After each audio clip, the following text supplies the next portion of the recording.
Hello, and welcome. I was hoping to get some people in here, but I fired this up and it's snap filled, which is always a little annoying because I prefer to draft with friends and family. But here we are. I have no idea what I pressed to get these blue waves on in the background, but I'm gonna keep it. Maybe it's fate. So here we go. Running some big boards. I am here in the 7 hole, and I like drafting from here because I get my choice of elite receiver, and I also like having a little more control of the board. Sometimes on the edges, you can end up feeling a little forced into taking guys ahead of ADP who you might want because they're just not going to be there if you're drafting at the turn.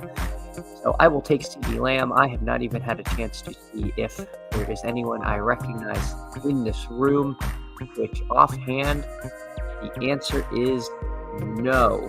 Now, I realize now Liam is streaming, so this may be lightly attended, but you know what? That's okay. We are going to do our best. All right, so we take CD Lamb there. I like Lamb quite a bit this year. I think the Cowboys are going to be a lot better. I think Brugler's latest big board showed Gene T going to the Raiders at 6, which feels pretty old school. You know, the elite running backs taken at the top of the drafts was kind of a mid-2000s bit. But, you know, what is old is new again. And the Raiders, my God, could use running backs probably more than any other team. They were trotting out someone named Sincere McCormick at the end of the year. Zamir White was god-awful. I don't know how I got psyoped into him last year. I had quite a bit of him in both the big board and BBM, and he was just about a stone zero.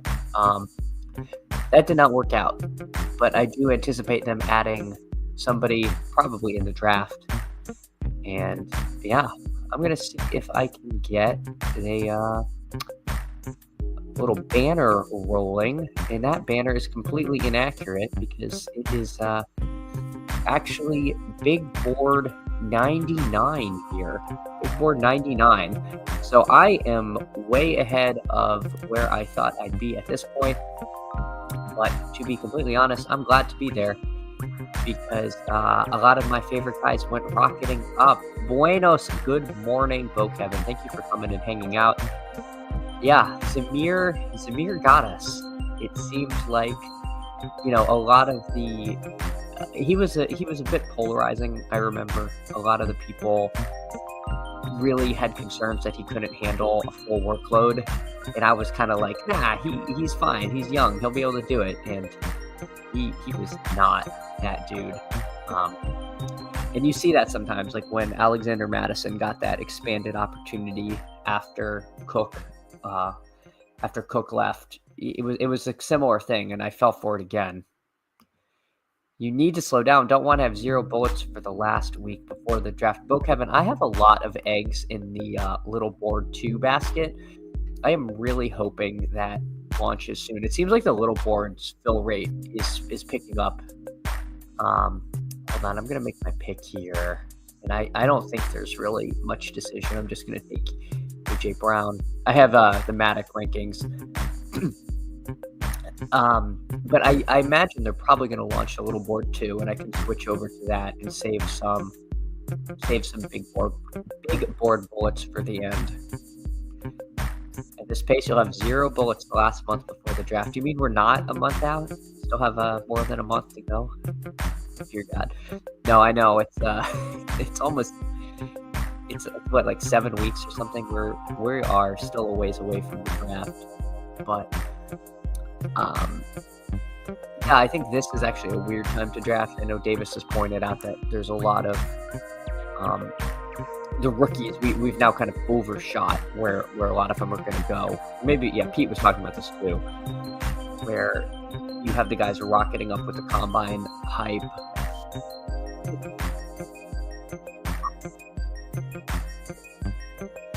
I know free agency is probably going to shake things up a little bit, but I imagine that impacting some of the veterans more.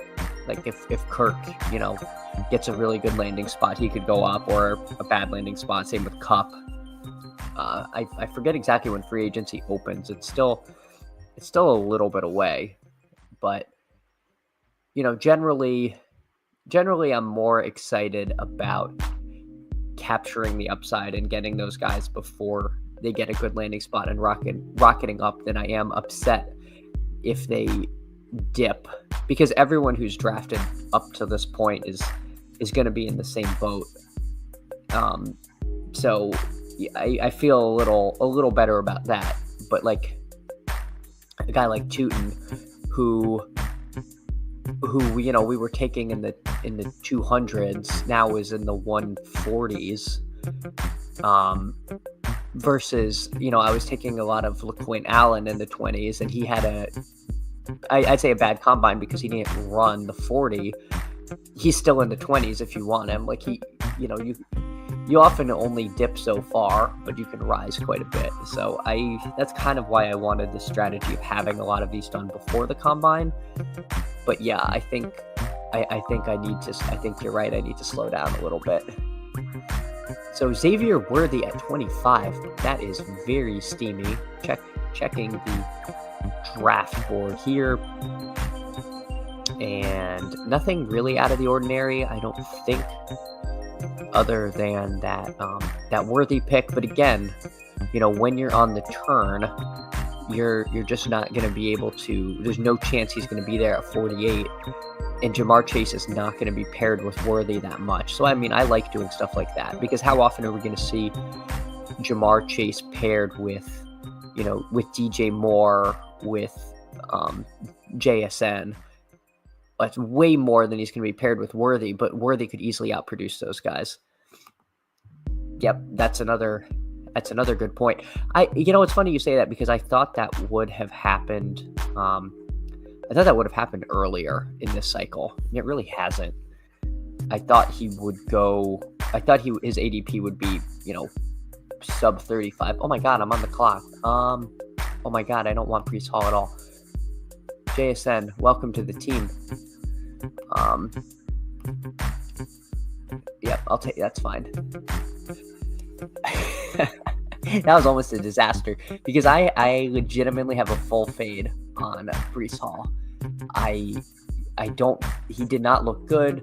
The Jets have basically said they're not going to extend him. They drafted 2 running backs in the last draft. He could come out and smash and just shove it down my throat, but I'm going to take that chance. I am really out on Breece Hall this season, and I think we're we saw what we wanted to see out of him a couple years ago. We saw nothing to show that he's the same.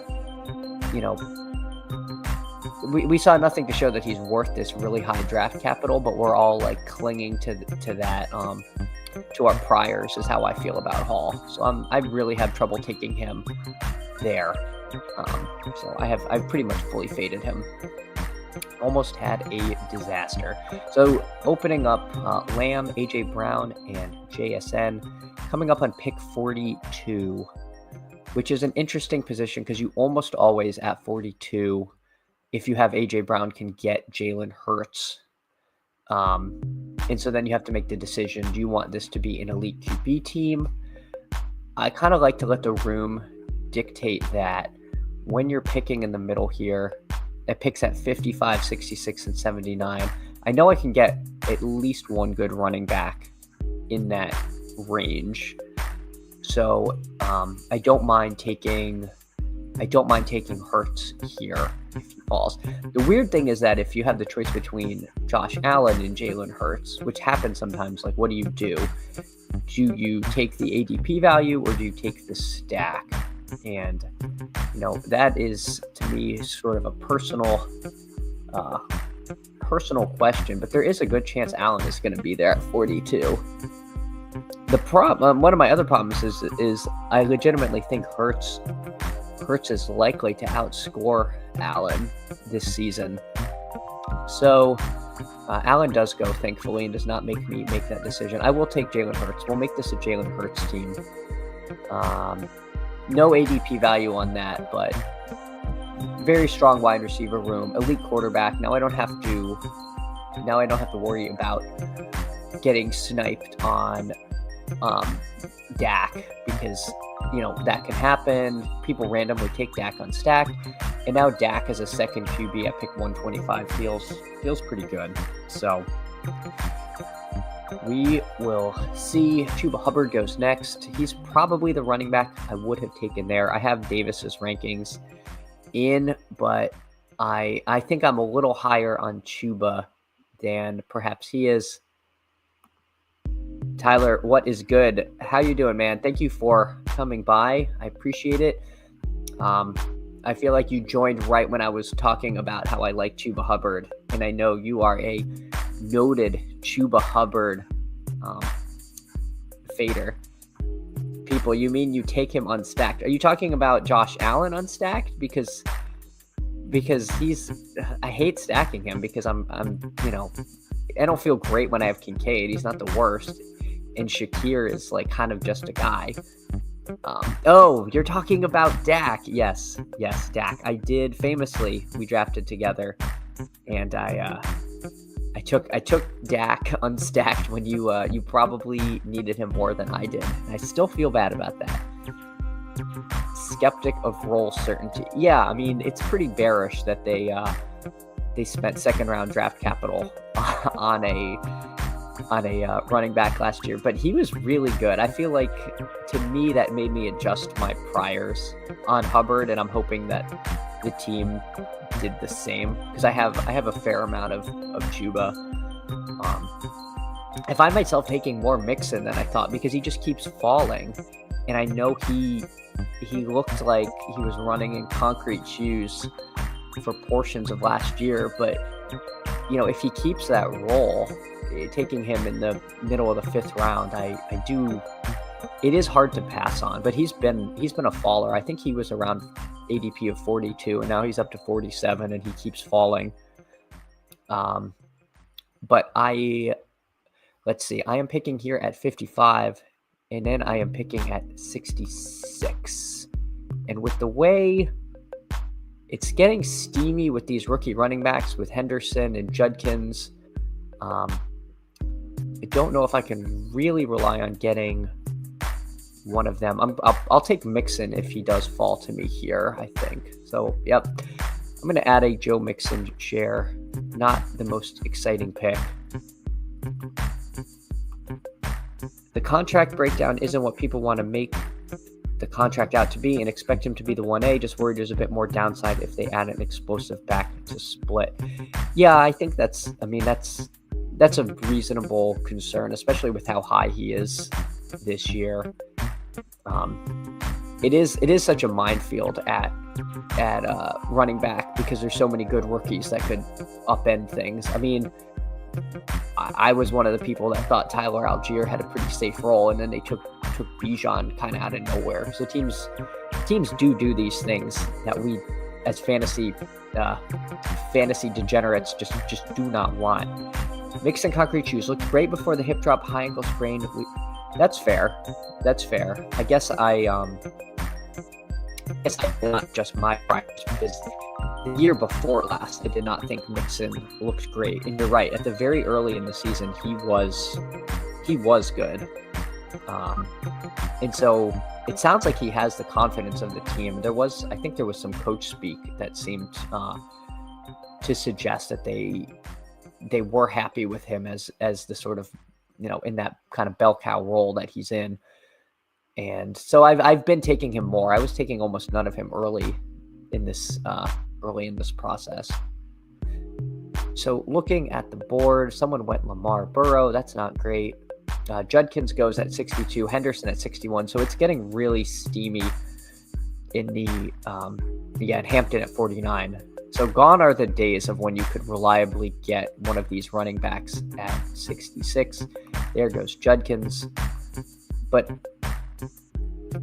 it does where am I picking? I'm picking at 66 and then at 79. So usually one of the receivers I like is available at 79. So I probably will take another running back. And if I can add Kenneth Walker to this room, I think I'd be feeling pretty good.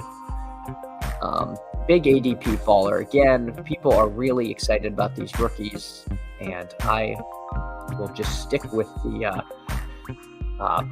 kind of proven veteran. Head coach and OC still high on Mixon, blame it mostly on the O-line, which is fair. Yeah. I drafted this morning and got a pretty big Texans stack. I was picking around, I think I was picking in the 9 hole and got Nico, and then got a falling Mixon and added Stroud. And I'm like, this is a team that, I feel pretty good about. Last year we were taking Stroud really high, and this year he's in the, where's he going? Around 120, I think. 125. Like he was like going in the 5th, 6th round, if I remember right. And last year was just a weird year, and they still made the playoffs. So I'm optimistic about them. I've been taking a little more Texans. Stroud is this year's Herbert Woj emoji. I wouldn't be surprised. I think we, we put so much effort into this best ball and learning all this stuff, but then it's basically like one slate every 12 months. And I think there's just a tendency to like try and quickly move on to something new. But time passes really slowly. I don't know if I'm making sense now. But what I'm trying to say is like we all want to find the next big thing and can find ourselves kind of like not living in the present. And I think we kind of did that with Stroud. He had a tougher sophomore year, but there were a lot of factors working against him. So, and I'm also really come around to like the playoff teams that play in a dome is a real thing. And so I do not mind taking a team that has a pretty good, at least a 50-50 shot of playing in perfect conditions in week 17 when you need them most. Market is overreactive. I'm also guilty. Yeah, I mean, we're here like making fantasy content in March, so we can't just keep saying the same things over and over. So I think there's a tendency to want to see changes when it's like you can't just come out and say, yep, nothing's changed in the last 3 months, because no one's gonna tune into that. But yeah, it's kind of fun to try and find these changes and see these things, and in reality it may not actually exist. So anyway, a long-winded way of saying I am in on CJ Stroud this year, more than I was when the big board opened. Coming up here, I am going to take a wide receiver. The question is who? I have come like almost full circle on Luther Burden. I was taking a lot of him early. I stopped. I think I've come back to him, and I think he's a good fit for this team. Big prospect at Missouri, didn't really show what I think a lot of people hoped he would, but it does seem like he is going to get first-round draft capital. A lot of these rookies are going to be landing spot dependent. Worry he's a little bit more of a gadget player than a target earner, but I have so many questions about Ayuk and his recovery. If Godwin comes back, McMillan, I don't like there, although there have been some grumblings Godwin might not actually come back. So if he does not come back, I'm going to wish I took a lot more McMillan. He's fallen a little bit from the mid-70s to now almost 81.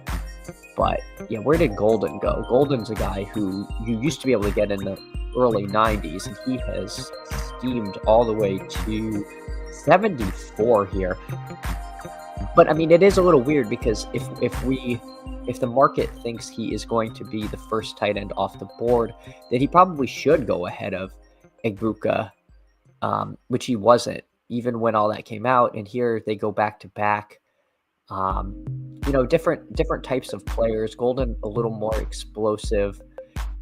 I feel, I feel like I still prefer Egbuka, but I think the market is going to force you to take Golden ahead of him from here on out, or at least they're going to go very close. My bearish fade on Ayuk health has been a bit corrected, with several respected fantasy doctors saying his profile is typically one that sees different return to form. For what it's worth, decent chance for week 1 play. Yeah, I don't. You know what? I hadn't heard that myself, but I certainly believe you. My bearish fade on Ayuk is I'm an ASU fan and never thought he was that good, even at ASU, and didn't understand the hype. And so, I know I've been holding on to that longer than I should. I just felt like he wasn't even that good before he got hurt, and now he's coming off of significant injury. Up here, I don't have a lot of Josh Downs. I'm taking almost no Josh Downs. Boy. Mixon, Walker, I'll take Josh Downs here. I don't really like this that much. I kind of hate that pick already. This is a tough range. I like Shaheed more. I think there's a little more upside, but I do worry about the speed receiver coming off the knee injury. I have a lot of Warren and Jones. Downs feels like a little bit of a boring pick for a room where I have a very strong wide receiver room, so I probably should have taken a running back there. But we'll see. It makes it easier to end the wide receiver room when you have 5 receivers through pick 100. You're less forced into taking some rookie flyers, and the late rookie flyers this year might not be that great. Likely sees 10% dip fantasy production, which is more than covered by ADP. Yeah, I mean, we were taking him in the 2nd round last year, so, I probably shouldn't be fading him in the 7th, 8th. Struggling to see the true upside in current offense, but San Francisco trending more towards pass, a deeper ADOT scheme, which benefits him. Yeah, I mean, I take a ton of Jennings, and I find myself taking a lot of Kittle. I guess for me, my pass catching bet in San Francisco has just been Jennings. I felt like he really got the trust of Purdy last year. Felt like they were going to him in all the big spots. Obviously, Ayuk was not on the field, so it's apples to not even oranges, but I guess the apples in the back of the stock room that are not out on display. But I don't see them putting the Jennings genie back in the bottle. And Ayuk was a malcontent early. He was in the Shanahan doghouse early. Apparently is demanding a trade. The vibe was off, as the kids say. And so that's part of the reason I have been a little out on Ayuk. Also, I just really look for any reason to fade Ayuk because I am, unfortunately, just a natural Ayuk bear. GM Greg, thanks for stopping by. You are here just in time to see me take my millionth share of one Najee Harris, who has made the full circle from boomer to slappy. It's beautiful to see. But somehow Najee Harris has become like a trendy pick. But every time I take him, I say I can see him running for 1,000 yards and 11 touchdowns and not be surprised. So that's how I feel about Najee there. Jennings Bowl, good. Yeah, no, I've seen you take him and over on the Fantasy Sanctuary, which I certainly recommend everyone hop on over to when they're live because it's a great channel. And Tyler, you give some really thoughtful opinions on players, and definitely good data driven points. I know I can be a little vibesy, so I do appreciate you coming in and hanging out. What an arc. It's what we all aspire to. My son loves The Very Hungry Caterpillar, and every time I read it, I think of Najee Harris, turning from this ugly caterpillar into this beautiful slappy butterfly. And I don't actually think of that, but Yeah, it is funny because he was, we were all taking Warren ahead of him last year, and that was actually incorrect. And this year, it's like we've all agreed that Najee might be a better, might be the kind of guy you want in best ball, who's just he has floor, but he also sneakily has some ceiling to him, and it's again another long-winded way of saying I take quite a bit of Najee Harris. So what this team needs is a tight end at some point. I was taking Najee over Warren because of Arthur and Tomlin. You see, you saw the writing on the wall with Arthur Smith. You just saw that this is not a. Hold on, I am picking here. Oh man, Travis Kelce. I have not been taking Travis Kelce. This is a tough scene. I am going to take Trey Harris and then hope I can wrap it up with or get Dak coming around and feel really good about this wide receiver room. Trey Harris was a riser in the combine. I like adding him there. Maybe should be taking Travis Hunter, but it's still a little weird to me, that whole situation. But yeah, back to the Arthur Smith point. Here was a guy that couldn't unlock the power of Bijan Robinson, and then we assume that he's gonna realize that Tyler Warren is this explosive running back, and we need to work him in more, and he just didn't. So that was a good foresight by you, and something that in retrospect is probably more predictable. He is a running back for grown-ups. He is. We've all matured in this best ball space, and it shows a lot of growth that we have, are taking Najee Harris. I just really hope he ends up in a good landing spot, because it could. There is still some risk there. Oh, Rashee Rice, Bo Kevin. First of all, thanks for coming by, and secondly, Rashee Rice was something I got super wrong. I had a big fade on him. I thought he was going to get suspended, even though I should have known better. And then by the time I came around to him, people had gotten him in the 90s, and you had to take him in the 30s and 40s. So I'm just like, all right, I'm just going to fade him, and really got bailed out with the injury because he was really good. Kevin is just fine. All right, Kevin, I will try to remember that and stick with just Kevin. Too soon. I know. For every, Davis famously had a massive percentage of Rice, and it really affected his season, and he was not the only one. A lot of people were, 20, 30, 40% Rashee Rice, because if you took the stand on him, especially early in best ball season, you got massive closing line value, and you were right. You were at the very least directionally accurate. Oh man, I'm going to end up having to choose between Dak and Goddard, and I think I got to take Goddard, as much as I would love to stack Dak here. Let's see if this guy chooses for me. He does not. So I will take Goddard because I have Jalen Hurts and I need a tight end. I think letting Goddard slip is bad. So I will take Goddard. I don't love him as my number one tight end. It feels a little thin. Definitely a 3 tight end team here. Would have liked to have Dak, especially when you have someone collecting quarterbacks. When someone already has 3 quarterbacks here, it can thin out faster than normal. I don't know why you need Lamar, Burrow, and Knicks, but we all collect things we like, and he collects quarterbacks before pick 100. I had a Bowers, Jaden, and Najee team with Rice as my wide receiver 7. That team had to.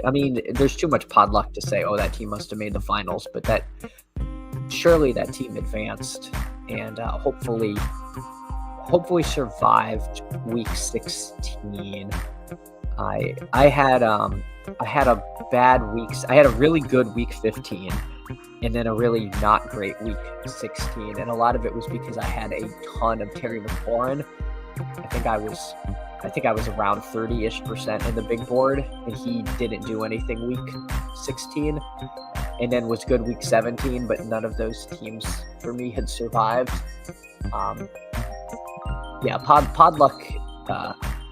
Pod luck and sort of like ping ponging can really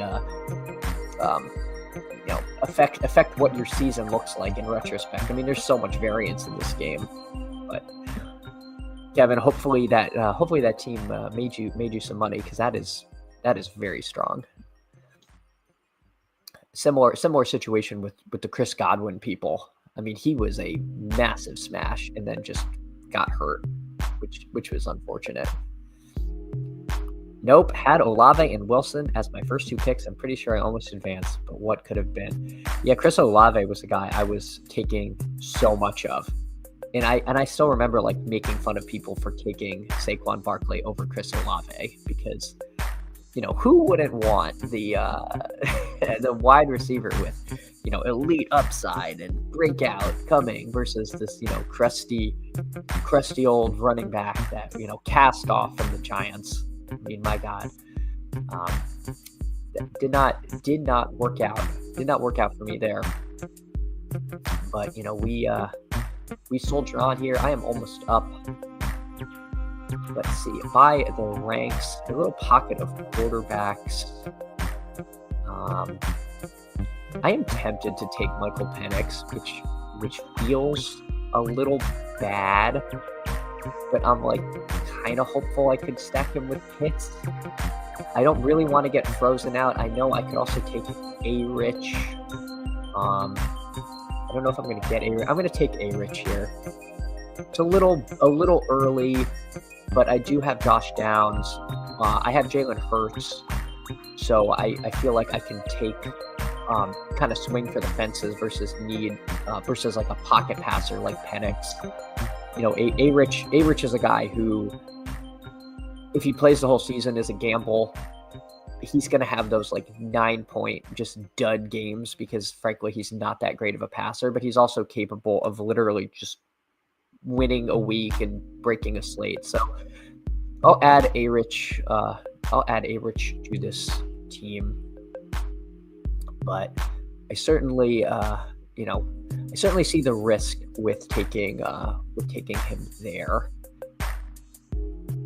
So Sampson goes next. He was a guy I was taking way too much of before. I really put 2 and 2 together about the Tennessee running back sort of scam thing. Don't fall for it, folks. That's not to say you should have no Sampson, but I have backed off significantly in my Sampson drafting. So Benson goes. The aforementioned Kyle Pitts goes to, not to the Penix guy. Looking to see, I could probably add a very late Geno Smith, probably with my next, maybe at 175. Let's see, what's his ADP is at 172, so it's a little iffy. I am going to want to add another quarterback to this room because I took A-Rich, who legitimately might not make it through the year, or might not even start the year too. If I'm being fully transparent here, which always strive to do. Finally figured out how to make thumbnails. Made it on mobile, which was difficult because I couldn't get to my computer before this, so it was a bit of a rush. I wanted to see if I could get 2 drafts in before the Swolecast comes on. Not sure I'll be able to, but definitely get through at least this one. So the wide receivers have really thinned out, making me feel a lot better about my taking 6 at this point. Let's see. By rank, it's Rico Dowdle. I think I like that. By rank, by ADP, I have CeeDee Lamb, so I've got a little bit of a Cowboys thing happening. So I'm gonna take Dowdle here. It's not the most scintillating pick, but I think it's it's an adult pick. So 2 free agent running backs. Hopefully they end up in good places and not like on the same team or something. That'd be suboptimal. And then 8 picks away. The tight ends are nothing crazy, but some guys who seem reliable. So I might take one of these not super exciting tight end options like a Cade Otton here. But I think if I don't get that, then I'm just going to take two rookies late and say that my tight end bet this year is Dallas Goedert. Jordan Whittington goes. He can be a little bit of a polarizing pick. I know a lot of people are assuming that the Rams are going to add a receiver when Cooper Kupp departs. So we are up at 162. RJ Harvey is tempting here. I think that's who my preferred pick would be, because I really have 4 fairly dusty running backs. I do kind of want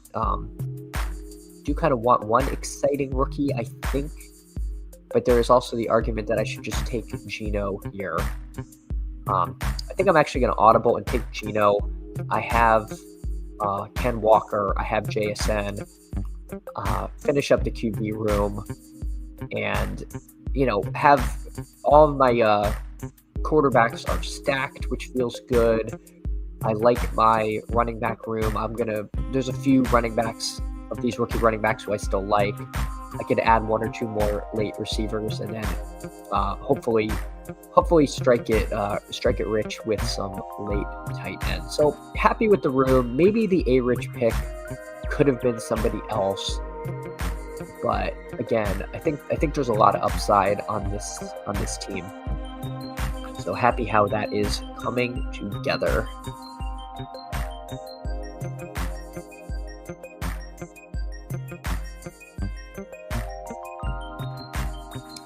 So up in 8 picks, and that will be pick 175, which is exactly the ADP of RJ Harvey. But unfortunately, anybody who read any combine news would have seen him rising up very quickly.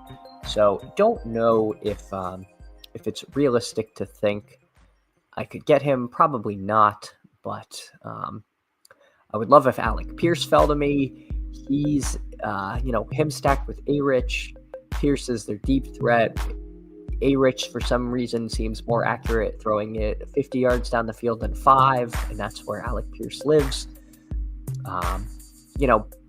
Don't know if the talent is truly there for Pierce, but he is a guy that can just like randomly be a little bit of a mini slate breaker. But he goes, and I clicked bring that on. If we don't get Harvey, then the question is, what else do we do? I would love Cade Otton. I would have taken him the last time. I don't mind Hunter Henry. Don't mind Restrepo. So there's definitely some options in this range. You have Pierce over AD Mitchell. I do, because I worry about AD Mitchell's ability to stay on the field. There's a little bit of Jermaine Burton risk that he kind of goes off deep end. When he's on the field, he can be an absolute target hog. But a lot of the stuff I've read says that he just would become kind of disinterested if he wasn't the primary on a route. I think he has all the talent in the world. There's just something not quite right. But I do like him as a late pick. I have been taking some AD Mitchell, because he goes, where does he go? He goes at 189. So he's actually someone I could reasonably take with my next pick here. Some of the dynasty community is still on board. I mean, he was a rookie last year, so I wouldn't jump ship after one season, especially with with what we saw with him on the field. He was really good and was really productive. So I would not jump ship, but I do worry a little bit that he's a guy that could just be out of the league in 2 years. But you never know. I mean, I think at 189, it's definitely worth the flyer, especially on an A-rich team. So I've got some good options where to go. RJ Harvey went right before my pick, so I just took Cade Otton to kind of round out the tight end room. When everyone's healthy, Otton is kind of like the fourth banana, but he can still spike. He's always on the field, and he's like one of the few tight ends who has legitimate contingent upside. Typically with tight ends, if a wide receiver gets hurt, there's very few who you see a commensurate increase in production from, but he's definitely one of them. So I like him, especially at pick 175. I feel good about that. And then if my third tight end is like a rookie, where we're crossing our fingers for draft capital, then I don't mind that too much. Wow, Greg, we might have to make the Pierce AD Mitchell decision here, because they are coming. They're back to back in the Matic rankings, and they're not too far off in ADP. I think I would still take Pierce. If Pierce goes, I will take I'll take Mitchell with my next pick, I think. Or excuse me. Yeah, if Pierce goes, I'll take Mitchell, but otherwise I'll take Alec Pierce. So I'm going to take Alec Pierce here. Yeah, 827 yards last year. Has to be one of the quietest 800-yard seasons I've ever heard. I had no idea he had 800 yards. I mean, I would have thought he was like 550. But yeah, I guess that's what happens when you get like multiple 80-yard touchdowns. I had a team AD. He was missed on 5+ balls that should have been walk-in TD. Yeah, that is a rich risk. Well, I mean, I'm assuming it was A-Rich. It could have been Flacco risk. Flacco, it was just, I hope they can turn things around. I hope they can get it solved, because Indy could be a really fun team.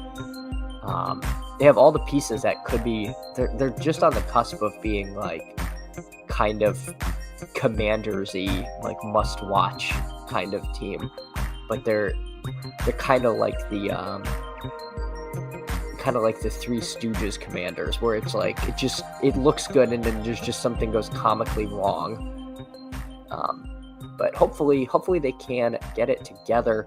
So Jackson Dart goes ahead of Shadur Sanders, which really interesting. And I've been seeing that more in some of these rooms, and it's hard to tell if, again, this is just post combine looking for things to do or real smoke. But I personally would rather have Dart than Sanders. But the question is, does the NFL feel that way? Because if Sanders gets drafted where we thought he was last week in the top 10 and was going to start all year, and Dart, was going anywhere from pick 7 to the second round, Sanders seemed like the more sure pick, but I don't know. I do not know. Let's see what his QB room looks like. So he has Mahomes. So when you have Mahomes, you can, I think that's defensible. You can take the, I don't want to say dart throw, but you can, take the gamble, I suppose. We'll leave it there. Let's look at the running backs available. So all of the, this kind of second tier running backs, Brashard Smith, Jordan James, Raheem Sanders, they're still here. I think I'd have to take AD Mitchell if he falls to me. I think I don't want to pass on him, but we'll see if he does. He is 2 away in ADP. I think I have to worry more about Winky here than over Hein, but we'll see. We will see. This guy should take Shadur Sanders. Just get your third QB over the Hein, and I will take AD Mitchell. if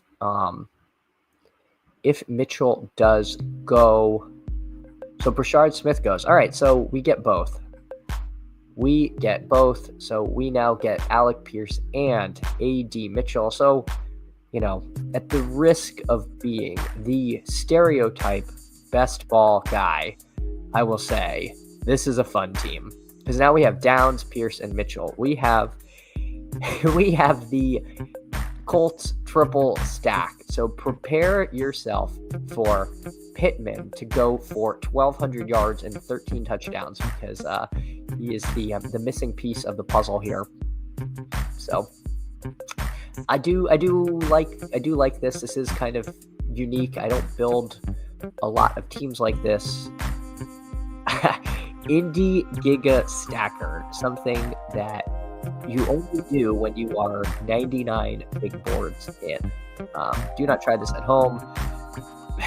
Moonbound, yeah. This is a team that I actually really like this team, and I think it is kind of unironically a fun team. But I do need some running backs now, because now I find myself I'm a little worried that all of the really fun rookies with upside are going to be gone, but hopefully I can get at least one here. And then the question of who that would be, for me, it's Rocket Sanders. James, who just went here, I saw mocked a lot up to the 3rd round, but he didn't have the world's greatest combine. I feel like Sanders actually had a sneaky good I don't know if he's sneaky. I feel like he had a good combine, so hopefully I can get him. If not, yeah, it gets a little ugly. But we've got some guys. Kendre Miller goes. He is not one of the guys I was talking about, and nor was Hill. So we'll take Sanders. We'll take Sanders on this team. He is going to get to the locker room with Mixon, Walker, Harris, and Dowdle. And he's going to be playing on his iPad, and those 4 are going to be, playing on the N64. We got a real boomer room, and now one of the kids just walked in. So hopefully the locker room on this team can hold together, because it has now been disrupted by one of the youngins. But yeah, I like how this team is. I like the wide receivers. I got three kind of anchor receivers, and hopefully, at least one of these guys hit. One of the rookies or one of the Colts. Davis goes. Nick Chubb goes. Let's see the tight ends. So there's still some good tight ends on the board. Question is, do I take the tight end or do I take one of the running backs? I think I'm going to take one of the running backs. I'm really pretty agnostic towards just about everybody on this page. And I will get one of them at with my last pick with pick 234. Whereas with the rookies, with the running backs, at a certain point, it can just dry up completely. I was taking a ton of LaQuint Allen. I really wish he'd run, but he didn't. I have no interest in Antonio Gibson. Keaton Mitchell, I think in a pinch I could take him.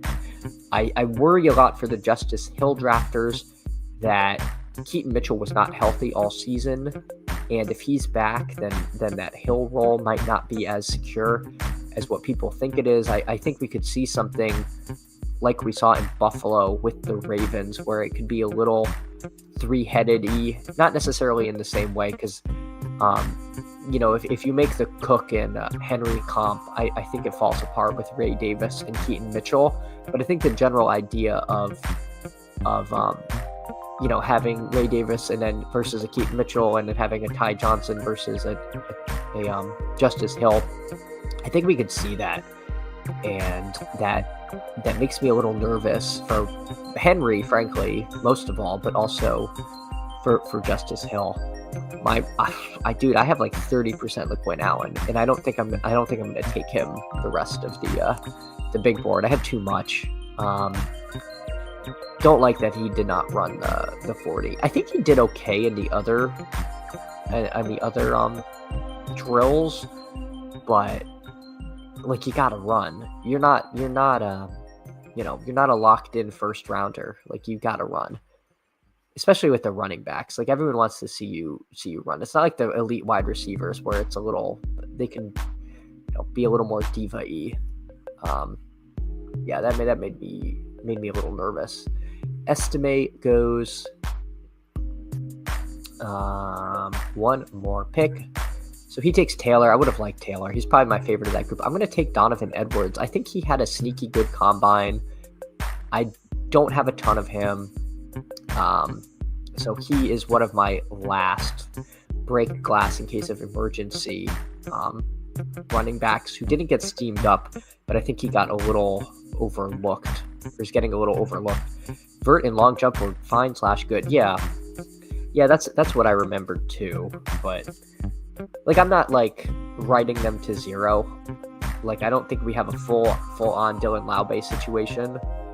But I think I had about 35% Brashard Smith that I feel, I don't feel bad about.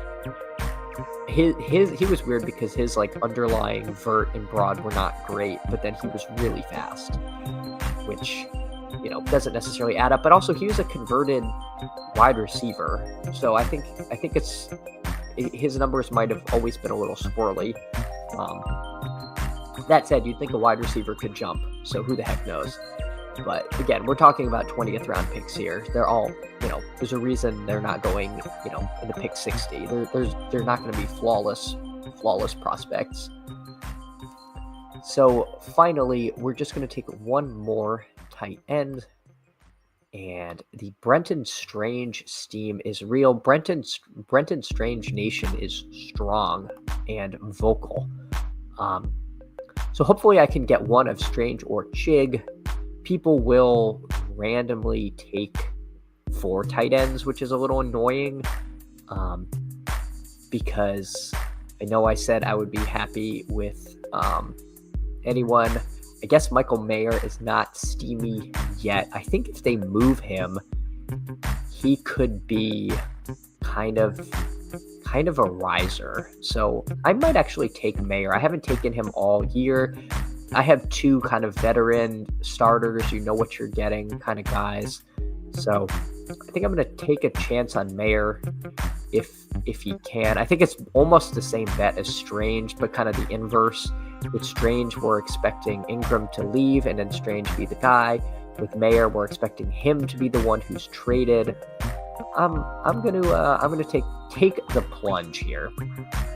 It is the 20th round. So with that, the final team is Jalen Hurts, A-Rich, and Geno Smith at quarterback, Mixon, Walker, Harris, Dowdle, Raheem Sanders, Donovan Edwards at running back, CeeDee Lamb, A.J. Brown, JSN, Luther Burden III, Josh Downs, Trey Harris, Alec Pierce, and A.D. Mitchell at receiver, and Dallas Goedert, Cade Otton, and Michael Mayer at tight end.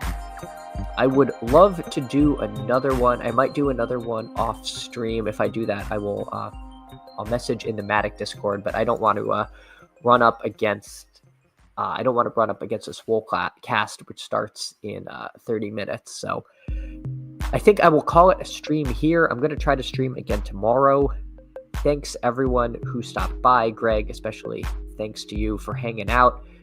Excited to see who our Dolphins take in the draft. So again, thanks for hanging out. Please like and subscribe, and have a great day, everyone. Bye.